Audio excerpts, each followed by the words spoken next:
mean, it's only a couple of 100 yards to walk across. It's a really easy walk too if you guys do it later today. If you're interested, Google Bar Harbour tide chart. And you generally have 2 hours on either side of low tide. So you got a pretty big window. You'll see hundreds and hundreds of people walking back and forth. So the story was the island out there is called Bar Island. So, oh, that kind of makes sense. It's right next to Bar Harbor. Yeah. There used to be 5 homes on the island. So they petitioned the town. Yeah, this is like in 1920. They petitioned the town to build a bridge because they had to wait for low tide to keep driving back and forth to their houses. So the town said, okay, I think we can put something together and raise some money. They changed the name of the street to Bridge Street and never raised the money. So one by one, the people donated their homes to the national park. So all of that today is part of Acadia National Park.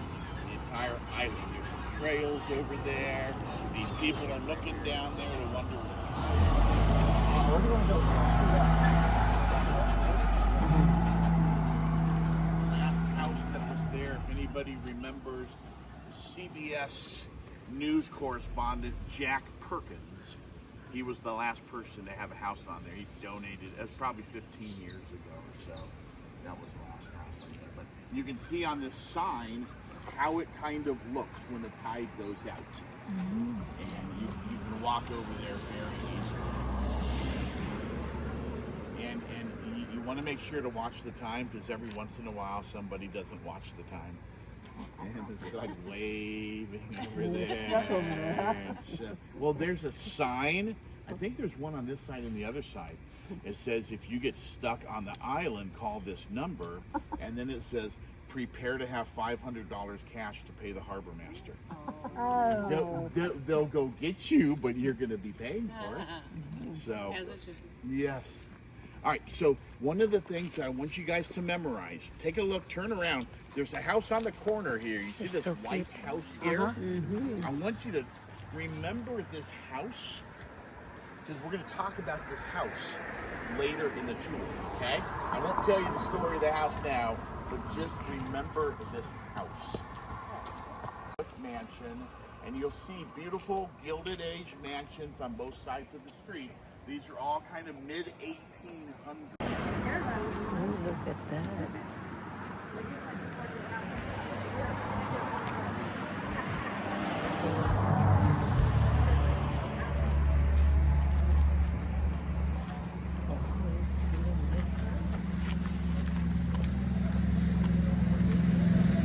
Look at all the houses. I don't know. Look at those houses. Wow. Beautiful homes.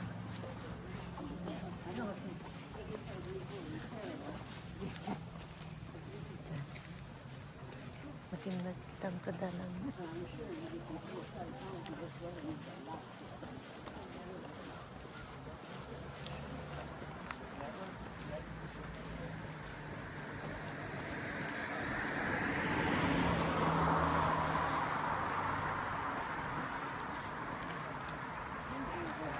Wow, look at that motorcycle adore.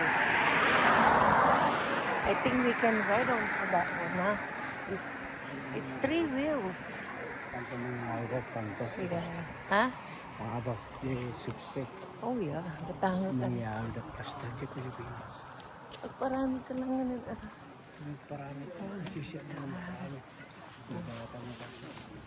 Oh, that lady lives there.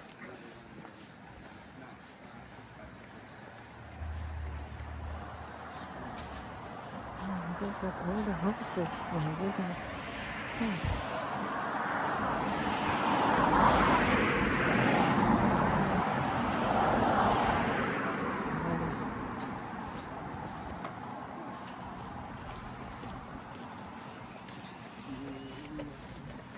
Look at the pumpkin. Cottage Street.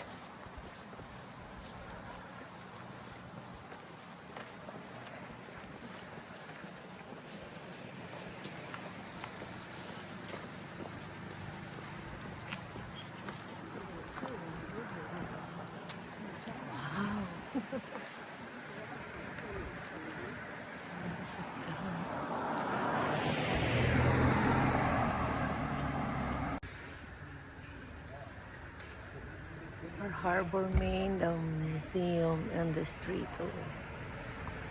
Like all the grand estates during the fire of 1947 burnt to the ground. We'll talk about that. But this one here, this was built by a family called the Colquitt family. Does anybody know what that name sounds like? Colquit. That sound familiar? No?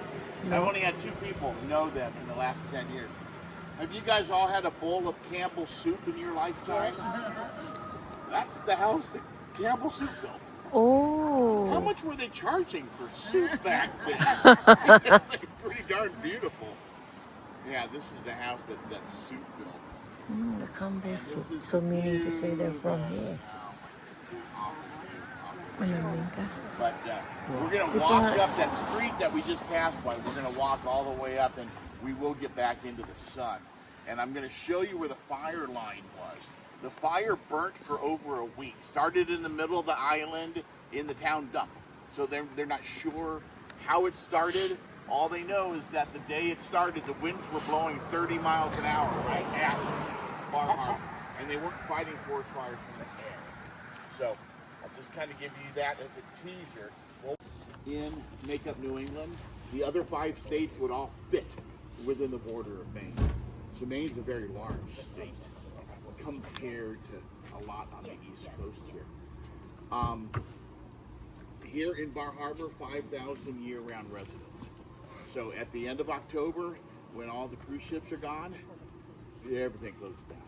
Oh. Right? Everything except the hardware store, the bank, and right on the other side is our grocery store. All right, so we have a few things that are, but you can basically walk down the middle of the street in winter and not worry about getting hit by a car. It's very, very quiet here. But the state of Maine, so I was talking to this gentleman, it's basically the backyard for Massachusetts, and they call it vacation land. You've probably heard that somewhere along the line. Does anybody know how many people visit the state annually? Last year, 6 million people visited Maine. How many do you think made it to Bar Harbour and the island? 5.4 million. Million people. So you guys are the #1 industry in the state of Maine by 1 billion miles. So yeah, so it's because of you guys that I get to live here. Thank you. So, you're welcome. But we're gonna walk up this street. So the fire line, we're gonna get up here a little bit further, and you're gonna notice on there's gonna be these are all Gilded Age along the blue. But all of a sudden, you're going to hit a brand new complex. It'll be new buildings on the right side, all the way to the corner. And you look across the street, and the buildings are all 100 years older. So the reason the fire line is here, the fire was burning down to the ocean all the way on the north side of town and the south side of town as it was burning in from the west side of town. Now, you guys came in a few minutes ago on your chicken tender, right by our town dock. So there were 1,500 people trapped on our town dock, and they got 750 people off by boat when the miracle happened. The fire was right down in here, 3 blocks from the pier, when after a week of burning straight at Bar Harbour, the wind did a 180-degree shift and blew back on itself and blew the fire out. Oh, wow. We would have lost all of Bar Harbour. But we're going to walk up here and show you exactly where the fire line is, and then we're going to see a lot more beautiful Gilded Age mansions and stop at a beautiful Gilded Age church. Okay. See that? So we'll walk up here on the wedding and never return. Oh. It was a foggy day. They never found him. They never found his boat. Completely vanished. So come Sunday, the family's going to walk down the street to a church that we're going to be going to attend services. And she asked if she could stay behind. She was feeling distraught, and the family said they understood. They shouldn't have understood. Where was she when they came back from church? She was hanging from the chandelier in the dining room. And Oh. what was she wearing? Her wedding dress. So, I moved here in 2003. About 2005, driving down this road, there's all these people in the parking lot and police cars with lights on and everything. And it's been used for several years. One of the hotels owns it for their summer employees to live in. And they're all out in the parking lot. A friend of mine is a police officer. And I asked him, what's going on up there? He goes, she was out last night. I'm going, at the time I didn't even know the story. Who was that? He explains the story. She was out walking the hallways. And what was she still wearing? Her wedding dress. And I'm just thinking, what a bunch of hooey, right? So you guys remember about 2010-ish on either the History Channel or A&E Biography, one of those channels, there used to be a series called Ghost Stories. They did an episode from this place. So maybe not a bunch of hooey. I don't know. But yeah, it's still on YouTube. You go on YouTube, type in Ghost Stories. Okay. This is called right there, The Ledge The Lawn ledge. Inn. Okay. So it's actually on there. Last time I checked, the episode is still on there. Maybe not a bunch of hooey, but it sure looks like it should be in a Stephen King movie or something. You know, a dark day with lightning bolts coming down. Isn't he from Maine? Stephen King style architecture. England Right next to it here, singles. English Tudor style. So a lot of different architectural styles With back si, during that day. remember Lady Baledi And the Jesu church, di ayan the back kareba tayo over my pili shoulder magkasta. here, that's the England. Holy Redeemer Roman Catholic Church. And all of the granite that's the church was built with came from this island here. We used to have over 40 working granite quarries on the island back in the 17 and 1800s. They would quarry the granite here, and they would put it on schooners to take down the coast to be used in building construction. Boston, New York, Philadelphia, Washington, D.C. The old Philadelphia Mint is made with all granite from this island here, as is that church, as is the church we're going into, which is the next church there. So this church, they have a huge renovation project. Is apparently somehow when they built this thing, they didn't seal it properly, so the water gets in behind the granite, and it's eating away at everything. So they have to replace everything. So this project has been going on for like 10 years. So they say they're within a couple of years of getting it finished. So there was another church member that we haven't talked about yet, which is the reason why we're here. I'm going to give you the gentleman's first and middle name. Give me his last name. Louis Comfort.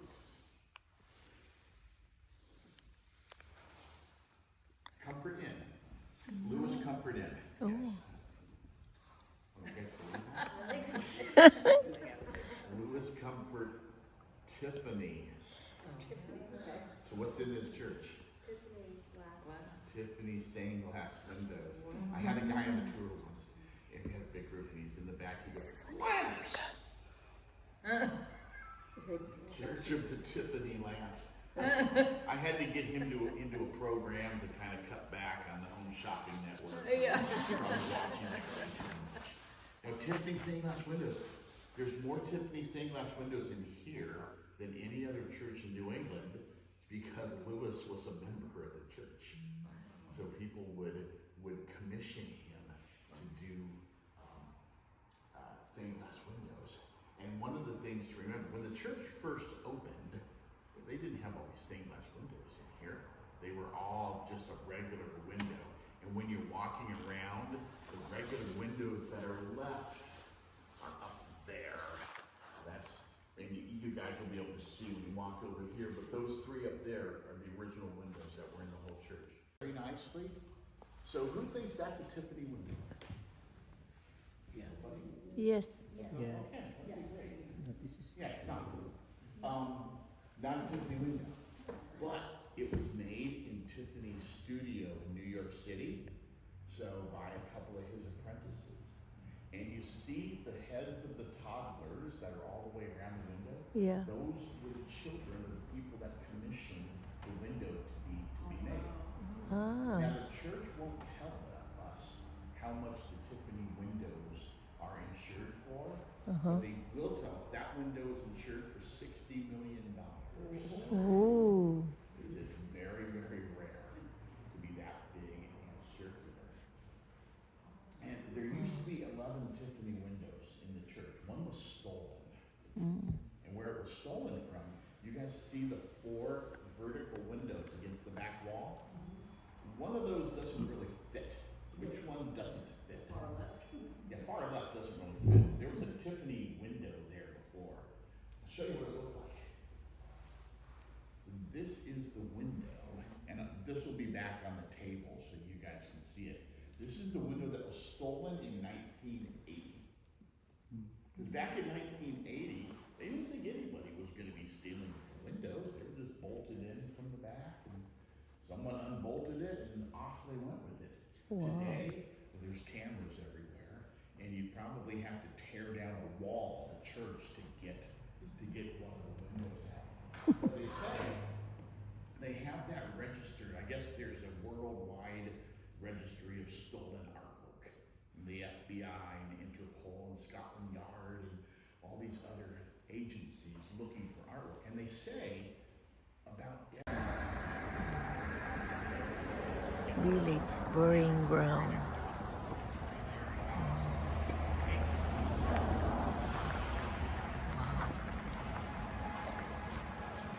Eden's son and son in memory.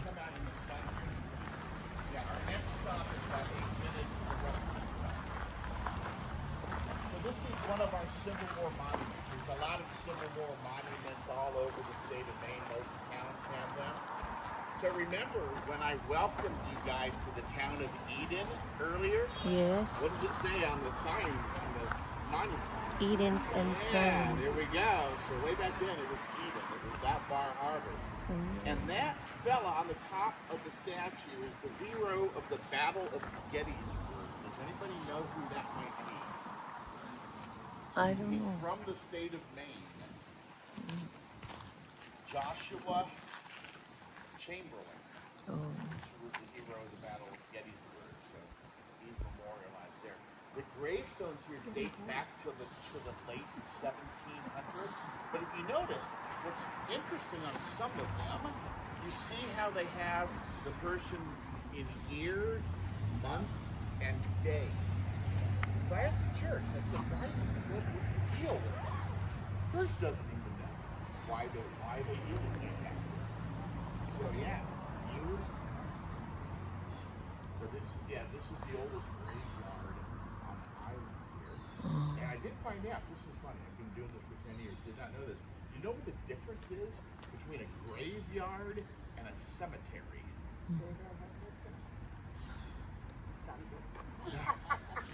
I think there's headstones in cemeteries too, but yeah. So a graveyard is attached to a church. Cemetery can be like anywhere. So, you might see them out on the countryside or something. Yes, a graveyard is attached to a church. So, and we have beautiful bell. Where'd the bells go? Yeah, they're actually out being, it's funny. They sent the bells out last fall, at the end of the season, to be refinished. They're supposed to be back this spring. Right on time. Yeah, hurry up and wait some more. Yeah, and it's funny. So the tower that's there is kind of like a temporary bell tower that they usually put up, and then someone in the church donated money. It was a very beautiful tower. Nobody ever donated money to the beautiful tower, so they have the temporary tower there. So yeah, when the bells are up there, it kind of looks like, you guys remember the TV show MASH? It kind of looks like one of those guard towers.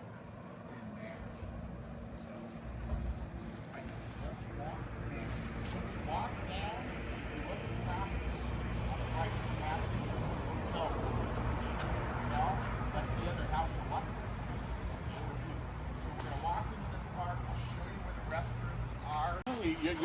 What is it and where did it come from? Does anyone know what it is? All right, think back in time. Think about geology. What happened? Very good. Glaciers. That's a glacial erratic. They're taking core samples. It's called bubble rock. And, no, I'm sorry. It's called balance rock. Did anybody see what the name of this inn is here? The Balance Rock Inn. I wonder why. Yeah, so they've taken core samples of balance rock and matched it up to the rocks 42 miles from here. So during the last ice age, that thing got picked up by the glacier and dragged 42 miles, and when it receded, there it lay. They say the island was under over a mile of ice during the last ice age. And that Cadillac Mountain, which you can't really see through the trees there, Cadillac Mountain is only 1,530 feet high. It was over 5,000 feet high before the last ice age. How they figure that out, I don't know. You're from MIT, you probably have an idea how that works. But yeah. And someone asked about the islands. The direct islands behind us are called the Porcupine Islands. They're all part of the national park. But Maine has more islands off of its coast than any other state. If we throw out all the little rock outcroppings like that little thing over there and say 2 acres or greater at high tide, how many islands would you guess we have? How many? 80, okay? Any other guesses? No, I don't know. 5,100 islands of 2 acres or greater. Lots and lots. We also have over 5,000 lakes. So if you like waterfront, this is the place for you. So, and most of the islands are privately owned. So if you think about the islands in history, back in the 17 and 1800s, how do you think you would get from Boston or New York up to this part of the world? Yeah, boats. There's no airports, no cars, no trains. So those islands all off our coast, they were in the middle of the interstate. So there were towns all over the place in those islands. Now with the advent of cars, planes, trains, all that stuff, there's 5 year-round villages left from the islands. And they are fishing villages now. So not a whole lot left. So before we move, we have one last stop to do.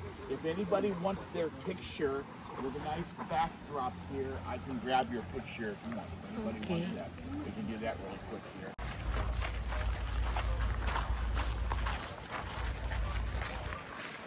Wow. Galing naman yan.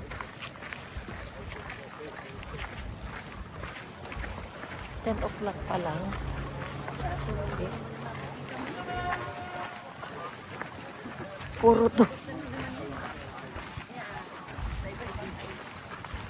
Ayun na.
Yeah. Oh yeah.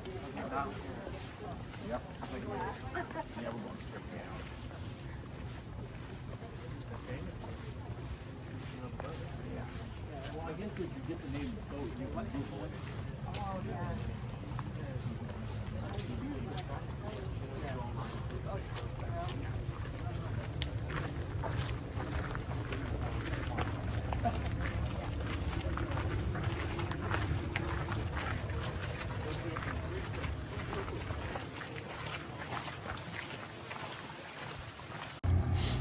let me ask you guys a question. Let's see if we were paying attention here the whole time. Prior to the hotel being there was something else there. What do you think that was? Not a glacier. Well, yeah, okay. Way back. I guess you're correct. What did we talk about early in the tour to remember till the end?